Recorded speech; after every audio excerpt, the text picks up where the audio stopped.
What's up, everybody? I hope you're doing well. Today, we're going to tackle the topic of continuing education, specifically as it pertains to licensure renewal requirements. I already know I'm going to get flack for this one. I don't know why, but people have really strong feelings about this, so I'm ready. I mean, feel free to bring it on in the comments. I already know it's going to happen. But, just know that I mean well. I'm just presenting some information and some thoughts. As always, everything I'm going to talk about today just reflects my opinion. It does not constitute professional advice.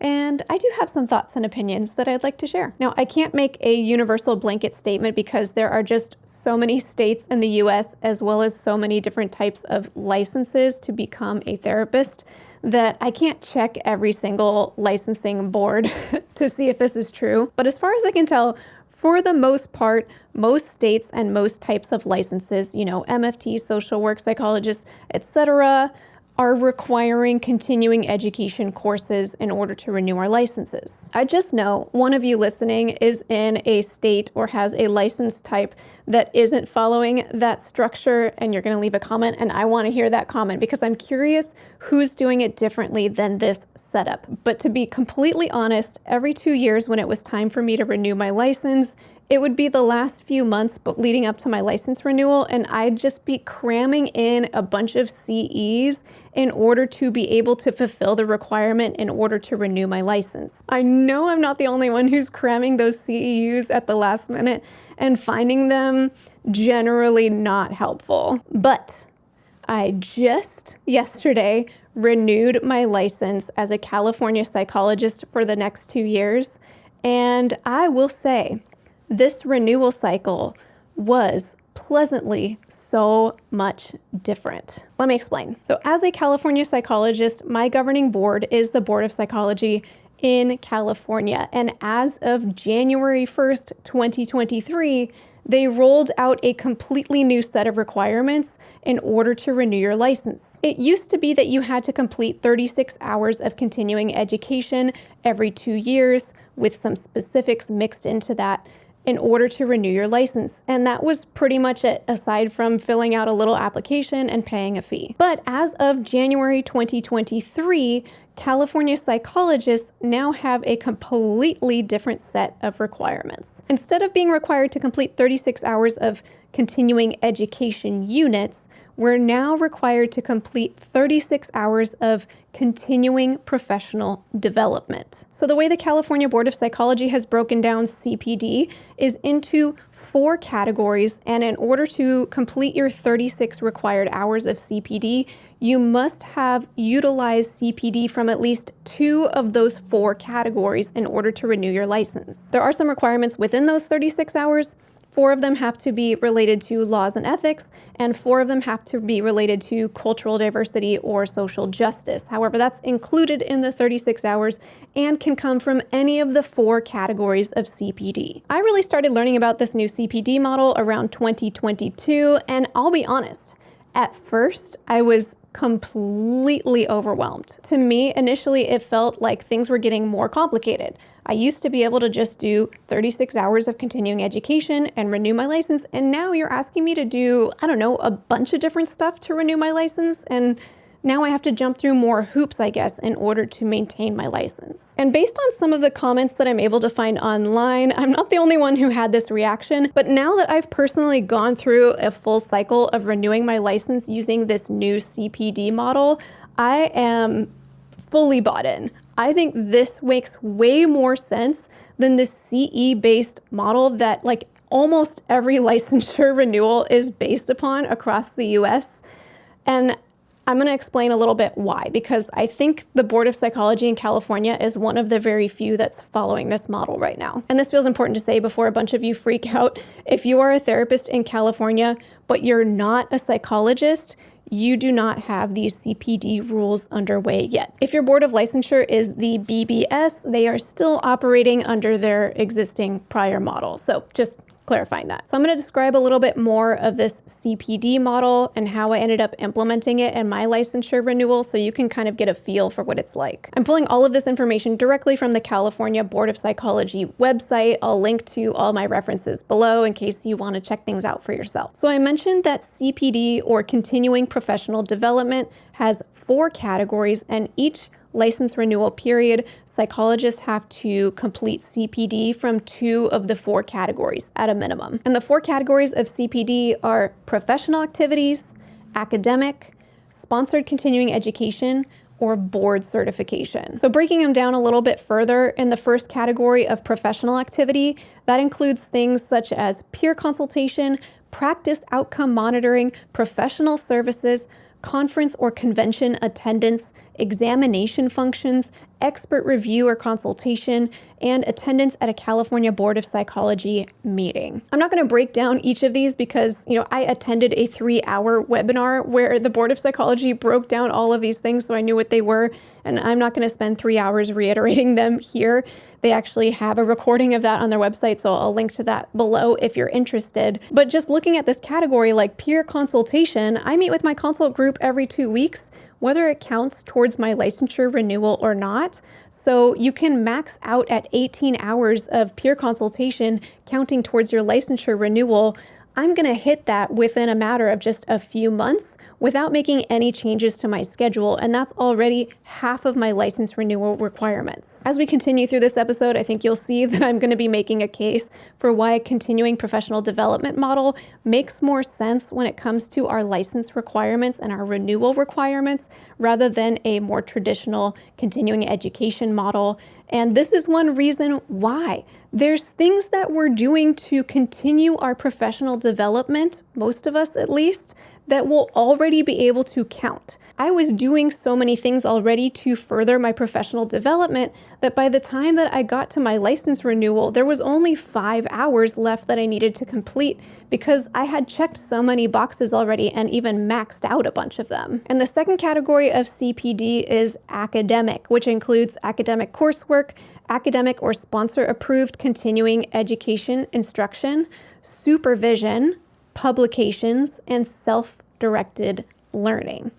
So if you're auditing a class or maybe you're already licensed and you're going back to graduate school for a different degree, you can count some amount of your academic coursework towards your license renewal requirements. Or if, let's say, you're completing an intensive training for some new theoretical model that you've learned and you're getting outside supervision for it, you can count some amount of those supervision hours for it. And there's even self-directed learning included in this academic category of CPD. The BOP says this includes, quote, independent educational activities focused on maintaining, developing, or increasing conceptual and applied competencies that are relevant to psychological practice, education, or science, such as reading peer-reviewed journal articles or books, watching videos or webcasts, or listening to podcasts. And I believe, if I remember correctly, you can do up to 6 hours just of self-directed learning, which again, I'm reading books and listening to podcasts and all of that anyway during my license renewal period. So as I went back, I looked and realized I can definitely max out this category without doing any extra work. And then of course, category number 3, sponsored continuing education, is just CEs or CEUs as we've known them typically. It's still on there. You can still do that, but that one does max out at 27 hours. So you can't do all of your continuing professional development as CEs, but 27 hours, you can do most of it as CEs if you want to kind of stick to the more traditional model. And the last category is board certification. So you can get the initial earning of a specialty certification in an area of psychology from the American Board of Professional Psychology, and that could potentially count for 100% of your required CPD in the renewal cycle when you are awarded that certification, or if you do the senior option, it could count for 50%. Now, I understand from direct experience that if this is the first time that you're just learning about the CPD model, it can feel really overwhelming. How do you even keep track of what counts versus not towards your license renewal? Of course, you can always reach out directly to the board to double check. But kind of like with everything, once I actually went through it for the first time, It ended up feeling like much more integrated and suddenly not so overwhelming. And now it feels like as I go into the next 2-year renewal cycle, I can have all those categories sort of floating in the back of my head, and I'll just be logging in all my professional development activities from month to month as I complete them. I think some folks critiquing the Board of Psychology for making this change are taking on a sort of like, if it ain't broke, don't fix it mindset, where they're so used to doing things one way and now you're changing the rules on us and now I have to learn a new set of rules, and that's just more work when I was able to meet the requirements before. But earlier this year, I attended a webinar run by the Board of Psychology where they went over all of these changes and also shared a little bit about the reasoning behind making these changes. And at least what they said were things that I found quite promising. They acknowledged the flaws in the CE model, which I think most of us can kind of see through pretty easily. And they were also looking to pretty immediately target how much isolation and burnout is such a problem amongst therapists, and trying to find ways to support therapists getting support, basically. So if you do things like include peer consultation as part of your licensure requirements, hopefully more therapists will then be motivated to seek out peer consultation, and that may even have more value than going and spending more hours in front of a computer doing continuing education hours. Now, I'm having this parallel experience as I'm recording this episode because I know I'm telling you, I think this model is pretty great. Personally, it works better for me. It made my licensure renewal process so much smoother, so much more enjoyable, and just easier, honestly, easier to complete. However, I know that my experience is not necessarily reflective of the majority, or there's at least a very loud minority of people reflecting their critiques against this system. So as I'm recording this episode, I'm just imagining that at least some of you, if not most of you on the other side of this, are listening, hearing like, this does not sound like a good idea. So I want to make sure I give voice to that. Now, as the Board of Psychology went through the process of advocating for these changes, they had these open comment periods where people were able to send in their comments, critiques, changes they wanted the board to make, and then they responded accordingly. And those comments are now publicly available. So I thought I would read some of the comments that had a little bit more of a critique to them. Here someone says, "It is concerning that the board is holding licensees to a standard seemingly above other professions, such as medical boards. Rather than expand the options for CPD and learning, the regulations require it. There is also concern I have on the fiscal impact of meeting requirements on licensees." So this commenter is naming a few concerns here. First, they're saying that the board is holding us to a standard higher than other professions like medical boards. I am married to a physician. Let me tell you, his license renewal process is way more rigorous than mine. I don't know what to say. They have exams. We don't have exams. Does anyone listening have exams as part of their license renewal process? Like, that would be a doozy. And they're saying, rather than just expanding the options for CPD, they're requiring it, which is an interesting case to say, well, couldn't you just leave it an option if you wanted to do all of your hours via CEs, that you could? And here I thought the board's response to someone's comment was illuminating on why do we need to have things from 2 categories? For example, why couldn't we just get all 36 hours from CEs? They say, the reason for requiring 2 categories is that this ensures adequate breadth and is consistent with research, but will not disadvantage psychologists who may have difficulty or limitations in participating in more than 2 categories. If all of your hours of continuing professional development just look like sitting in front of a computer learning, that's probably not adequate to feel like it captures what maintaining your own professional development looks like. Again, is this a hot take? I don't feel like it's a hot take, but I just know, hearing the way people have responded, I think it might sound like a hot take to other people, I guess. And then this person brings up concern that it might somehow cost more, which is hard for me to see that personally. I counted so many hours of peer consultation, which at least mine is totally free. It's just me and 2 other therapist friends, and we meet every other week. We don't charge anybody anything for it. And I maxed out 6 hours of reading a book. And yeah, I had to pay money for the books, but that's like way more affordable than 6 hours of CEs. So I think if you want it to be more expensive, you can, but that's true about most things in life. I think it's actually much easier for it to be cheaper if you want it to be. This does seem to be like a kind of groundbreaking change as far as I can tell, but I know most of you in the United States still have the traditional CE model for our requirements for licensure, and I'm curious just hearing this CPD format, like what are your reactions? Like if you had the option to do it that way versus the way your state currently has it set up, like which one would you prefer? I just think it's really interesting, and anytime there's a radical change, there will always be naysayers because that's kind of the nature of change. And also, usually the first iterations of change tend to be pretty messy. So I am imagining there's going to be some hiccups, some kinks in the system that kind of need to be fleshed out a little bit.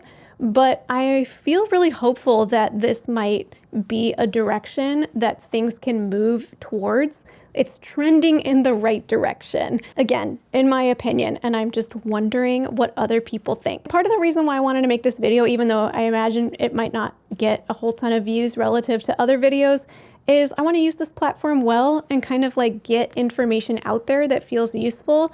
And to me, at least, if more people knew about this, then maybe more people might advocate for it in their jurisdictions if they think it would make licensure renewal more accessible, more productive, more cost-effective, etc. And before we close, I'd like to thank TherapyNotes.com for sponsoring this video. TherapyNotes helps with all of your practice management needs, from scheduling to notes to billing, and they have a HIPAA-secure telehealth platform included for all users. If you'd like to check out TherapyNotes, you can get 2 months to try it for free with no commitment just by clicking the link in the description of this video. Well, this might have been a little bit rambly. I hope you found this interesting and maybe helpful. And if you're a California psychologist and your license is up for renewal soon, hopefully this helped you as well. And I'm curious to hear what your thoughts and reactions are in the comments. Just like, be respectful, but like, yeah, tell me what you think. And until next time, from one therapist to another, I wish you well.